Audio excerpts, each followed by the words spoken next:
Hi everyone, welcome or welcome back to my channel. Also welcome to a brand new video. প্রত্যেকবারই আর কি যখন একটা করে ছোট ছোট মাইলস্টোন আমরা এগোই, আমি একটা করে কিউএনএ ভিডিও শ্যুট করি, তো এটাও ব্যতিক্রম নয়। তো 7000 আমাদের যখন ওই পরীক্ষার সময়টায় আর কি, তখন 7000 ক্রস করেছিল। তো ওই সময়টা আমি আর এই ধরনের ভিডিও করতে চাইনি, সেই জন্য একটা কমিউনিটিতে পোস্ট করেছিলাম পরশুদিন, এবং তাতে অনেকগুলো কমেন্টস অলরেডি চলে এসেছে। নাহলে আমি এক সপ্তাহ ওয়েট করতাম, কিন্তু এরপরও যদি আসে তো আমি পার্ট 2 করে দেবো, কারণ একটা ভিডিওতে 31-40টা কমেন্টের অ্যান্সার দেওয়া মানে সেই ভিডিওটা অনেকটা বড় হয়ে যাবে। আর বাড়িতে কাজ হচ্ছে আমাদের, এখন সন্ধ্যাবেলায় আমি ভিডিওটা শ্যুট করছি, স্টিল এখনও কাজ হচ্ছে, কারণ সময় পাচ্ছি না। আর দুদিন ধরে আমার শরীরটা একদম ভালো ছিল না, সেজন্য ব্লগ আপলোডও করিনি। এনিওয়ে চলো ভিডিওটা স্টার্ট করছি। আশা করছি তোমাদের আজকে ভিডিওটা দেখতেও বেশ ভালো লাগবে। So let's get started. তো 31টার বেশি কমেন্ট হয়ে গেছে, তো আবার অনেকে সেগুলোতে লাইক করেছে, তাহলে বুঝতে পারলাম যে একজনেরই অনেক প্রশ্ন, মানে ওই প্রশ্নটাই অনেকের আছে আর কি। তো শুরু করছি। নাম আমি পড়তে এখানে চেষ্টা করবো, কারণ এখনও ওই ইউজার আইডি দিয়ে আসে, তবু যেটা আসছে আমি চেষ্টা করছি। প্রিয়াঙ্কা ঘোষ 1 2 3 এরকম আছে, লিখেছে WBSSC গ্রুপ সি কি তুমি দেবে? না, আমি গ্রুপ সি দিচ্ছি না। নেক্সট হচ্ছে ফিজিক্স শুভ আই থিঙ্ক, তাই না? ফিজিক্স শুভ 468, যার ইউজার নেম। তুমি খুব ভালো, তোমার মধ্যে একটা পজিটিভ এনার্জি আছে, যেটা খুব ভালো। আর তেমন কিছু জিজ্ঞাসা করার নেই, মানে আমি বললাম না, মানে শুধু প্রশ্ন নয়, আমি জানি না, আমার কমিউনিটিতে প্রচুর মানে লোক এমন আছে যারা আমাকে প্রচণ্ড ভালোবাসে। আমি মাঝে মাঝে ভাবি আমি এমন কী করলাম যে তারা আমাকে এত বেশি ভালোবাসা দেয়। সিরিয়াসলি, এটা মানে একদম জেনুইন, আমার মনের কথা। যেটা অনেকেই আমাকে, ইভেন আমি ভিডিওটা আরেকটু কন্টিনিউ হোক, তারপর একটা জিনিস শেয়ার করছি। আচ্ছা, সুস্মিতা মাইকের, আমার একটা শরীরটা খুব খারাপ, আমি ভ্যাকসিন নিয়েছি, এবং ভ্যাকসিন একটা হয় না একটু জ্বর ভাব, তো এটা আবার রয়েছে। একটা ডোজ আগের মাসে দিয়েছিলাম, আর এটা এই মাসে নিলাম, সেই জন্য ভিডিও দিতে একটু লেট হচ্ছিলো। আমার শরীরটা ভালো যাচ্ছিল না, মাঝে মাঝে আওয়াজ আসছে, একটুখানি অ্যাডজাস্ট করো, বাড়িতে এখনও কাজ চলছে। আচ্ছা, সুস্মিতা মাইতি বলেছে, তোমার ওই হাসি দিয়ে সব না হওয়া হিসেবের সব কিছু কি সুন্দরভাবে গুছিয়ে নিতে পারো, যা আমাদের খুব প্রভাবিত করে দিদিভাই। তুমি কোন স্ট্রিমের স্টুডেন্ট, আর তোমার আপার প্রাইমারি নিয়ে কী চিন্তাভাবনা, অর্থাৎ কীভাবে গুছিয়ে নিয়ে এগোবো, যদি একটু এই ব্যাপারে একটা ভিডিও দাও। আচ্ছা, এইটুকু আগে বলে নিন, আমি ভুলে যাবো। প্রথমত খুবই মানে থ্যাংক ইউ তো বলবো না, মানে আমার খুব ভালো লাগে যখন তোমরা, যে কোনো মানুষেরই ভালো লাগে তাই না, কারোর যদি তারিফ করা হয় তো আমার ভীষণ ভালো লাগে। আমার স্ট্রিম বলতে গেলে আমি 12 অবধি পিওর সায়েন্স ছিল, ফিজিক্স কেমিস্ট্রি বায়োলজি ম্যাথস, হ্যাঁ খুলি গেল এক সেকেন্ডের জন্য। আমার বায়োলজি 4 সাবজেক্ট ছিল। আচ্ছা, আর তারপরে আমি বটানি, জুলজি, ফিজিওলজি ছিল, বটানি মেন ছিল। আপার প্রাইমারি, আচ্ছা দেখো, আপার প্রাইমারি নিয়ে আমি অলরেডি না 3 মাস আগে একটা ভিডিও করেছি, আমি ভিডিওটা পিন করে দেবো কমেন্ট ডিসক্রিপশন বক্সে। এছাড়াও পরে আমি আরেকটা ভিডিও করবো প্রাইমারি নিয়ে, অনেকে প্রশ্ন করেছে, তুমি এখানে অনেকে প্রাইমারি নিয়ে জিজ্ঞাসা করেছে, আমি ডেফিনেটলি একটা ভিডিও করবো প্রাইমারি নিয়ে। আর প্রাইমারিটা তোমরা সিটেটের যে পেপার 2 ওই ধাঁচেই হবে। বেড়াও, তোমার থেকে অনেক কিছু শিখতে পারি প্রতি বিষয়ে। SLST বায়োলজি দেওয়ার পর খুব একটা পজিটিভ নই নিজের রেজাল্ট নিয়ে। এরপরে আপার প্রাইমারি প্রিপারেশন কীভাবে শুরু করবো বায়োলজি স্টুডেন্ট হিসেবে, সেটা তুমি একটু যদি ডিসকাস করো। এই যে বললাম না, অনেকেরই আপার প্রাইমারি নিয়ে আমি দেখলাম প্রশ্ন আছে। আমি একটা এখানে ছোটো, কতদিন কাউকে ডিমোটিভেট করবো না, কিন্তু আমার যেটা মনে হয়েছে সেটা আমি একটুখানি বলি। যখন ফার্স্ট SLST নোটিফিকেশন বেরোয়, আমি খুব একটা পজিটিভ ওই মুহূর্তে এক্সামটাকে নিয়েছিলাম, এবং আমি কেন, হয়তো আমার মতন আরও 100 জন আছে তাই না, যারা এটা নিয়ে খুব একটা পজিটিভ ছিল না। তার অবভিয়াস রিজনস আছে, যে এত বছর ধরে একটা জঘন্য ব্যাপার চলছে, শিক্ষার কোনো উন্নতি নেই, যাই হোক। এবার এত বড় একটা দুর্নীতি, এবার দেখো যে গ্যাজেটটা বেরিয়েছে সেইখানেও স্পষ্ট বোঝা যাচ্ছে, ভালো করে গ্যাজেটটা পড়ো, বুঝতে পারবে এটা পুরোটা 2016-দের জন্য। এবার অনেকে এসে বলবে, হ্যাঁ এটা তাদের হকের চাকরি। হ্যাঁ, তাহলে নতুনদের কী দোষ? নতুনদেরও তো হকের চাকরি ভাই, নতুনরা আমরা তো, আমাদের গোটা জেনারেশনটা একবারে SSC দিইনি। আমি 2000, অনেকে আমাকে বলেছে তোমার প্রথম SSC কিনা, আগের বার দিয়েছিলে কিনা। আগের বার যখন হয়েছে SLST তখন আমার গ্র্যাজুয়েশনই কমপ্লিট হয়নি। কাট অফটা শুধুমাত্র রিটেন এক্সামের উপরে বেসড করে নয়, কাট অফটা ওখানে লেখাই আছে একাডেমিক এক্সপিরিয়েন্স, একাডেমিক উপরে, সরি। এবার একাডেমিকের যদি পয়েন্টটা গিয়ে তুমি ভালো করে দেখো, একাডেমিকের মধ্যে আমার A আর B করে দেওয়া আছে। এতে লেখা আছে তোমার তুমি মানে কত পার্সেন্ট পেয়েছো হায়েস্ট স্টাডিজে, সেটা যেমন 10 পেলে তুমি গ্র্যাজুয়েশনে তুমি 10-এ মানে 60% পেলে 10 পাবে, আমি ভুলভাল বলছি। আর বিতে আছে এক্সপিরিয়েন্স। তাহলে দেখো 10 নম্বর, যারা আমরা নতুন, আমরা অলরেডি পিছিয়ে। এবার তর্কের খাতিরে ধরে নিলাম যে যারা সবাই যদি চাকরি পেয়ে যায় 16, তারপরেও অনেক সিট থাকবে, সেই সিটে কারা চাকরি পাবে? যারা এসসি এসটি ওবিসি, তারা। জেনারেল আমি ভাই, আমার চান্স খুব কম। তো আমি শুরু থেকে খুব একটা মানে ইতিবাচক চিন্তাভাবনা আমার এই পরীক্ষাটা নিয়ে ছিল না, তবু আমি আমার মতন করে চেষ্টা করেছি। অবশ্যই প্রত্যেকে চেষ্টা করেছে।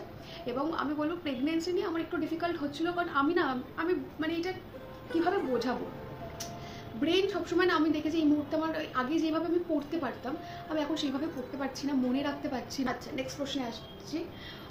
অনন্যা সরকার জিজ্ঞাসা করেছে কোথায় থাকো? আমি নৈহাটিতে থাকি, আগে বরানগরে থাকতাম।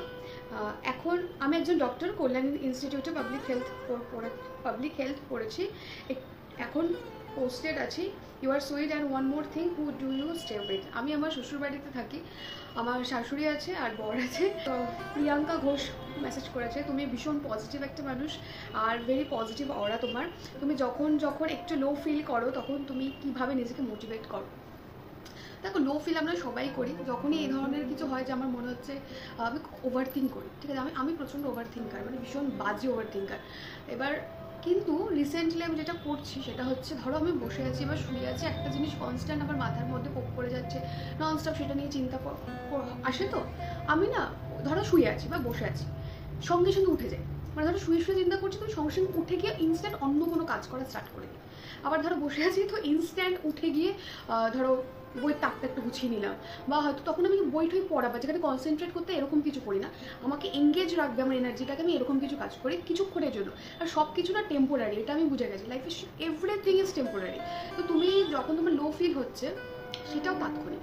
এবার ওই মুহূর্তটাকে তুমি যদি নিয়ে বসে তুমি যদি ওটা নিয়ে ভাবতেই থাকো, তাহলে না সেটা এখানেই সব, এখানে একবার যদি এফেক্ট করে এবার পুরো বডিতে সেটা এফেক্ট করবে। দেখবে আমরা ওভার থিঙ্ক করে অসুস্থও হয়ে যায়।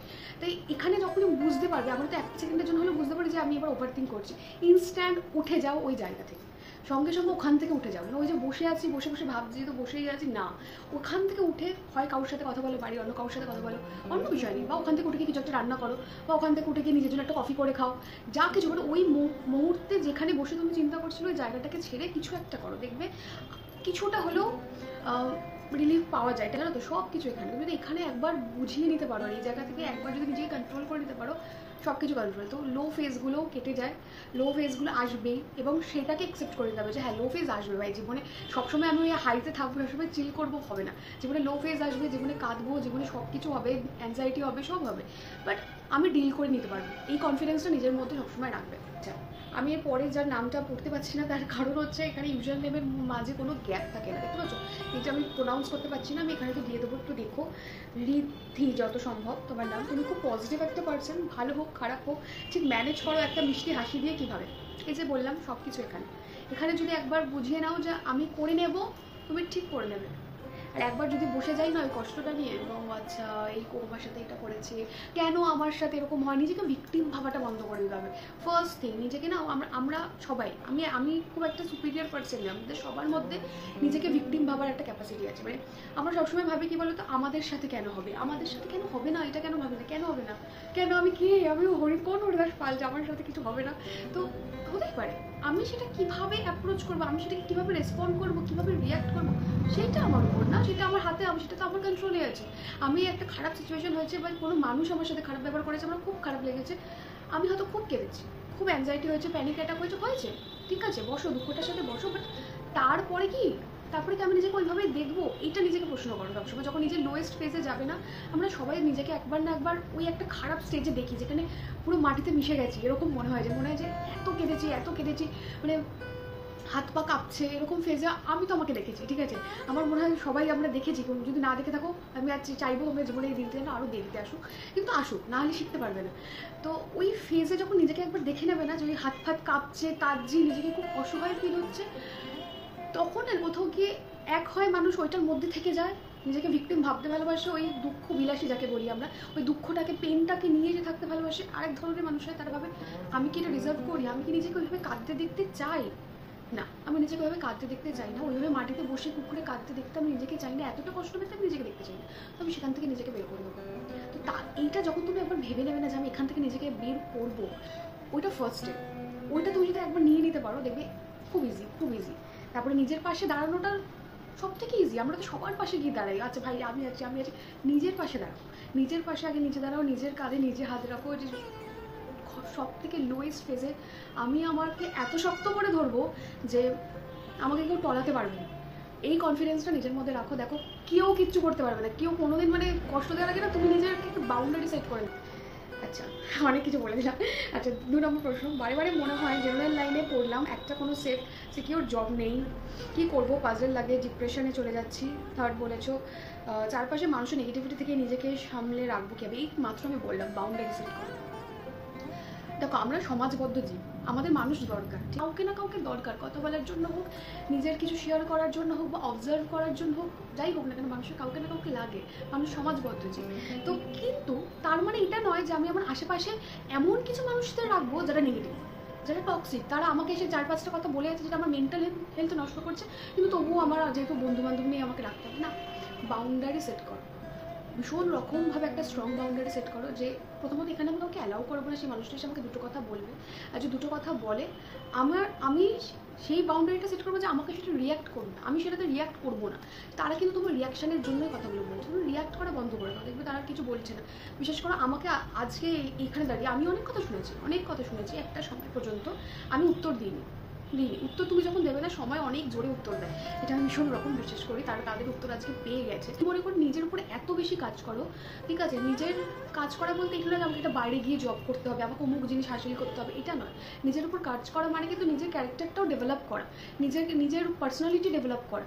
তো সেইগুলোও করতে পারো, সেগুলো সময়ের সাথে সাথে হয়। বই পড়ে ভীষণ রকমভাবে চরিত্র গঠন হয়, এবং সেটা যখন একবার হয়ে যাবে না, সেই মানুষগুলো তোমার চোখের দিকে তাকাতেও দ্বিতীয়বার ভাববে। আমাকে নিয়ে যারা কথা বলতো তারা আজকে আমাকে নিয়ে কথা বলবে, আজও বলবে, 10 বছর পরও বলবে, কিন্তু আমাকে এসে বলার সাহস তাদের আর আজকের দিনে নেই। তারা আজকে ওই পেছনে বলছে, ঠিক আছে, পেছনে বলে হাসাহাসি করছে। তাদের আর জোর, তারা তাদের লাইফে চিল করুক, যা করুক, আমাকে নিয়ে হাসুক, আমাকে নিয়ে কাঁদুক, আমার কি এসে যায়, আমার কিছু এসে যায় না। সেইটা তৈরি করে নাও যে আমার কিছু এসে যায় না তাদেরকে নিয়ে, তারা আমার মানুষদের মধ্যে পড়েই না। আচ্ছা, মনীষা মাইতি, তোমার সাথে নিজের অনেক মিল পাই, যেন তোমার ব্লগ দেখতে ভীষণ ভালো লাগে, বেশ সিম্পল কিন্তু খুব সুন্দর। এসএলএসটিতে ভীষণ ভেঙে পড়েছে গো, কী করবো না করবো কিছুই বুঝতে পারছি না। এখন তোমার মতোই আমার 6 মান্থস চলছে প্রেগন্যান্সির। আচ্ছা, একটু মোটিভেট করো, অনেকটা পজিটিভ ফিল হয় তোমার ভিডিও দেখলে। খুব ভালো থেকো, সুস্থ থেকো, হয়তো আমাদের ডেলিভারি সেম টাইমেই হবে। আপডেট দিতে থেকো। নতুন এক বন্ধু পাওয়া গেল, দেখা করার ইচ্ছে থাকলো কোনো সময় আমার বাড়ি সোদপুরে। আচ্ছা, সোদপুর তো খুবই কাছে, কোনো সময় অবশ্যই দেখা করবো। আসলে আমি না বাইরে কারোর সাথে দেখা করলে আমি খুব মানে কনসাস হয়ে যাই, আমি নিজে বুঝতে পারি না কি বলবো। লোকে এই জন্য অনেক সময় ভুল বোঝেন, ধরো কাজ হচ্ছে, লোক অনেক সময় ভুল ভাবে আমি খুব অহংকারী, কিন্তু না, অহংকারী নই। আমি একটু ফার্স্টে না ভাবি কি বলবো, তারপরে আস্তে আস্তে কথা বলতে আবার ঠিক হয়ে যায়। Artistic palette 20 point. দিদি, আমার কোনো কোশ্চেন নেই, কিন্তু আমার কমেন্টটা নিতেই হবে, নিলাম। First of all, you are very sweet. যেমন মিষ্টি তোমার ভয়েস, তেমনই শান্ত স্নিগ্ধ থেকো সবসময়, which attracts me more to watch your blogs. Eagerly waiting for Puchku, সব ভালো হোক, সুস্থ থেকো তুমি। থ্যাংক ইউ এত মিষ্টি একটা কমেন্ট করার জন্য। এই আমার আগে বলছে। আচ্ছা, প্লিজ ডায়েরি, দিদি তোমার লাভ স্টোরিটা শেয়ার করো, আর ইউটিউব মনিটাইজেশন নিয়ে এক ডিটেলে ভিডিও করো। আচ্ছা, ইউটিউব মনিটাইজেশন নিয়ে বোধহয় আরও একজন বলেছো, প্লিজ একটু থামো। আচ্ছা, লাভ স্টোরিটা বেসিক্যালি কী বলো তো, অনেকেই আমার থেকে লাভ স্টোরি জানতে চায়, বাট আমি মনে করি সোশ্যাল মিডিয়াতে না আমি নিজে কিছু জিনিস শেয়ার করতে চাই না, মানে কিছু জিনিস থাক যেটা সোশ্যাল মিডিয়ায় না রইল। তো লাভ স্টোরিটা আমার ওরকমই একটা জিনিস যেটা আমি সোশ্যাল মিডিয়ায় রাখতে চাই না, সেই জন্য আমি আজ পর্যন্ত শেয়ার করিনি। Arpita Dutta, how to overcome the fear of the final day delivery and go with the flow, as for most of the women it's their first OT experience. ভয় তো আছে, আমি এখনো অবধি কোনোদিনও মানে কী বলবো, আমি কোনোদিনও হসপিটালে যাইনি, কোনো অপারেশন আমার শরীরে আজকে কোনো ভগবানের ইচ্ছে কিছু হয়নি। তো একটা ফিয়ার আছে, হালকা আছে, সেটাকে ওভারকাম মানে যখন ওই দিনটা আসবে সামনে তখন বুঝতে পারবো। আমি কী বলতো, খুব একটা দূরবর্তী চিন্তাভাবনা ওইভাবে ভাবি না, তাতে খুব স্ট্রেস হয়, তো ওইভাবে ভাবছি না আপাতত। দেখা যাক তখন সময়টা এলে কীভাবে রিয়াক্ট করবো, কীভাবে ডিল করবো, সেটা তখন দেখা যাবে। তো সাডেনলি বেড়ে গেল, বাড়িতে কাজ হচ্ছে, এখন বাজে 7টা মতন, স্টিল এখন আমি কখন আর ব্লগ করবো বলো। তনুশ্রী জিজ্ঞাসা করেছো, বই পড়া, ছবি আঁকা ছাড়া তুমি আর কি করতে ভালোবাসো? আমি যে কোনো হাতের কাজ করতে খুব ভালোবাসি, মানে ধরো এই কুশন বানানো বা কিছুর মধ্যে আঁকা, ফেব্রিকের কাজ করা, মানে ডিআইওয়াই করা, মানে আমার এগুলো করতে খুব ভালো লাগে। মানে যে কোনো আর্ট জিনিসটাই আমার ভীষণ টানে। আর গান শুনতে আমি খুব ভালোবাসি, আর আমার মুড অফ হলে আমি খুব নাচতে ভালোবাসি, এগুলো করতে ভালোবাসি। টিটু দা, মানে তোমার হাজব্যান্ড কী করে? ও ফার্মাকিউটিক্যালসে আছে। তুমি খুব মিষ্টি একটা মেয়ে, এখন খুব সাবধানে থেকো আর ভালো থেকো। Love you too. আচ্ছা আচ্ছা, শ্রেন পারভিন জিজ্ঞাসা করেছে তুমি কী করে এত প্রোডাক্টিভ থাকো সারাদিন, এক্সামের সাথে ইউটিউব এত সুন্দর করে গুছিয়ে কীভাবে ম্যানেজ করো? সব কিছু কী বলো তো, আমি মানে তুমি যে কাজটাকে প্রায়োরিটি দেবে সেটা ঠিক হয়ে যায়। আমি মনে করি হয়ে যায়, কারণ আমি স্কুলের সাথে সাথে পড়াশোনাও করেছি, সিটেটও পরীক্ষা দিয়েছি, সব কিছু। এখনও তোমরা দেখলে প্রেগনেন্সির মধ্যে সবটা করেছি। স্কুলে সকালে উঠে আমি খাবার দাবার বানিয়ে, টিটুর জলখাবার বানিয়ে, আমার বানিয়ে, তারপরে স্কুল যেতাম। আমার 9টা থেকে স্কুল স্টার্ট হয়ে যেত, বলে আমি সবই ম্যানেজ করতে পারি। টাইম ম্যানেজটা হচ্ছে মেন। তুমি যদি করতে চাইলে ঠিক হয়ে যায়। যদি পরের জন্য নাম পড়তে পারছি না। তোমার প্রফেশন কি? আমি একজন স্কুল টিচার, তবে বর্তমানে আমি লিভে আছি, মানে আমি একটু কুইট করেছি আমার জবটাকে। লিভ বলবো না, কারণ আমার এখন প্রেগনেন্সির সময়টা আমার একটুখানি কমপ্লিকেশনস আছে, এবং সেই জন্য আমাকে ডক্টর বলেই দিয়েছিল যে পুরো বেড রেস্ট। সেই জন্য আমি তখন স্কুলটা ছেড়ে দিয়েছি। তুমি কতদূর পড়াশোনা করেছো? তোমার বয়স কত? আমি আফটার গ্র্যাজুয়েশন বিএড করি, আমার বয়স এখন 28+। এর বাইরে প্রশ্ন করেছি, তোমাকে প্রশ্ন করার সুযোগ পেয়েছি, তাকে ছাড়া যায়? তোমার লাভ স্টোরি শুনতে চাই। একদিন হচ্ছে বললাম লাভ স্টোরিটা আমি সোশ্যাল মিডিয়াতে রাখতে চাই না, এটাই। আর কোনো কারণ এমন কিছু ব্যাপার দেয়, কিছু জিনিস একটু প্রাইভেট আমি রাখতে চাই। আশা করি তোমরা বুঝতে পারছো। দিয়া, তুমি কীভাবে পজিটিভ থাকো? কখনো মন খারাপ হলে কী করো? ওই যে বললাম, মন খারাপ হলে সঙ্গে সঙ্গে উঠে যাই ওই জায়গাটা থেকে। আর দ্বিতীয় হচ্ছে রাইডেড বলে একটা গান আছে ইংলিশে, এটা আমার ভীষণ প্রিয় গান, ইংলিশ গান। ওই গানটা শুনে আমি নাচ করি। হ্যাঁ, মানে একদম তো থাকবে না, আমি গানটা একদম নিজের মতন করে নাচ করি, পাগলের মতন। এটা আমার বাড়ি কোথায়? আমার বাড়ি নৈহাটিতে। তোমার বাড়িতে কে কে আছেন? আমি আমার শ্বশুর বাড়িতে থাকি, তো আমার এখানে শাশুড়ি মা আছে আর টিটু আছে।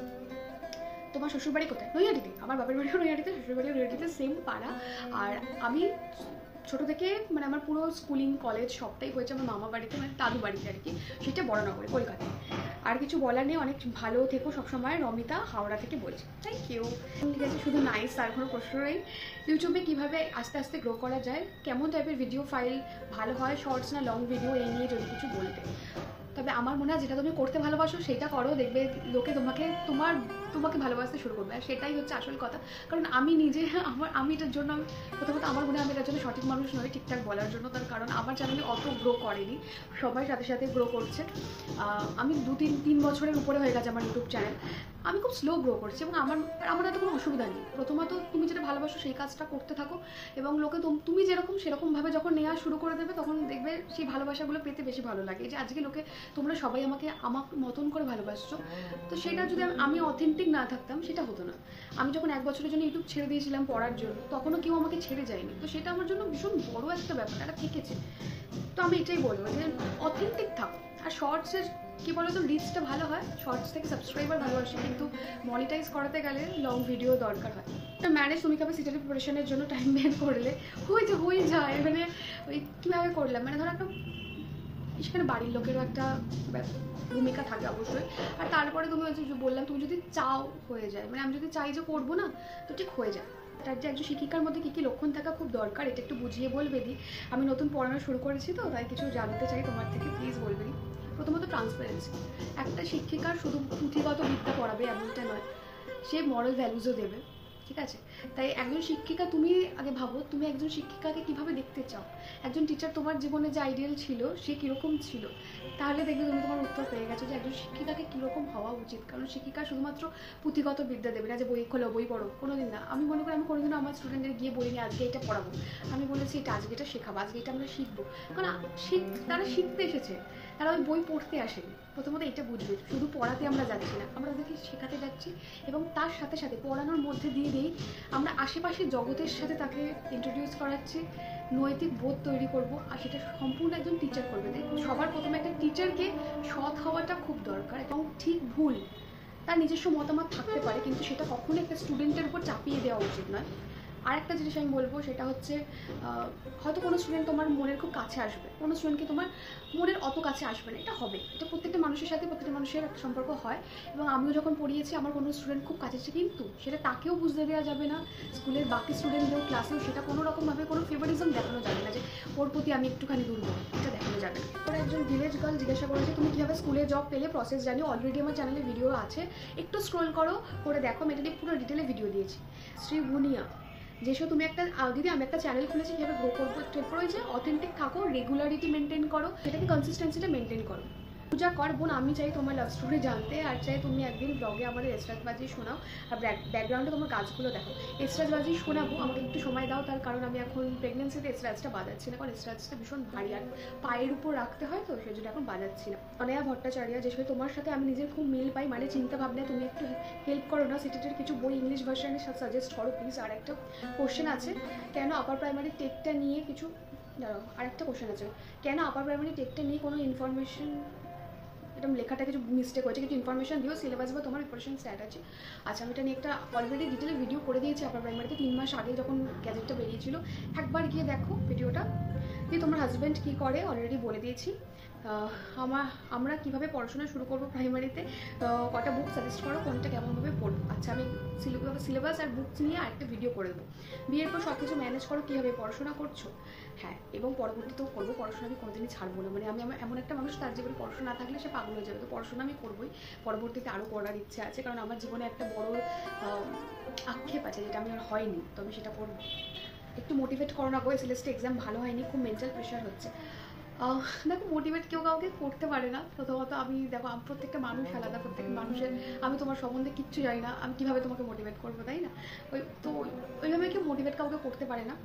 যেটা হয়ে গেছে সেটা বলবো হয়ে গেছে, সেটা নিয়ে ভাবলে সামনের যা কিছু আছে সেটাকে, সেই সময়টা নষ্ট হবে, তো সেটা নিয়ে আর ভেবো না। যে আমারও মন খারাপ হয়েছিল, কারণ আমারও এক্সাম খুব ভালো হয়নি, তাই ওটা নিয়ে আর ভেবো না, ঠিক আছে হয়ে গেছে। তবে হ্যাঁ, সেটাকে ভুলে যেও না, খারাপ লাগাটা মনে রাখো, দিয়ে সামনে এগিয়ে যাও। রিতা ভট্টাচার্য জিজ্ঞেস করছে, তুমি নিজের হাতে সুন্দর করে গড়া কেরিয়ারটা কীভাবে ছেড়ে দিলে, মাঝে মাঝে ডিপ্রেসড লাগে না তোমার? দেখো ডিপ্রেশন কথাটা খুব বড় শব্দ, আমরা এখন সর্দি কাশির মতন ব্যবহার করি ডিপ্রেশন কথা। ডিপ্রেসড হওয়াটা অনেক বড়, বিশাল বড় ব্যাপার। ডিপ্রেসড হয়নি, তবে খারাপ অবশ্যই লেগেছে। তবে আমি কী বলবো, প্রত্যেকটা মেয়ের দেখো এটা না, মানে প্রকৃতি এইভাবে আমাদের বানিয়েছে, মা হতেই হবে এমন কোনো কথা নেই, কিন্তু এটা যার যার ব্যক্তিগত চয়েস, সে মা হবে কি হবে না, এটা আমি মনে করি। মা হতেই হবে এরকম কোনো ব্যাপার নেই, বিয়ে করতেই হবে এরকমও কোনো ব্যাপার নেই, এটা যার যার ব্যক্তিগত মতামত। এবং প্রকৃতি আমাদের এইভাবে বানিয়েছে, আমি টিটুকে জোর করতে পারি না যে না তুমি বাবা হও, তুমি একটা বাচ্চা ধারণ করতে পারবো না, তাই কারণ এটা আমাকেই করতে হবে।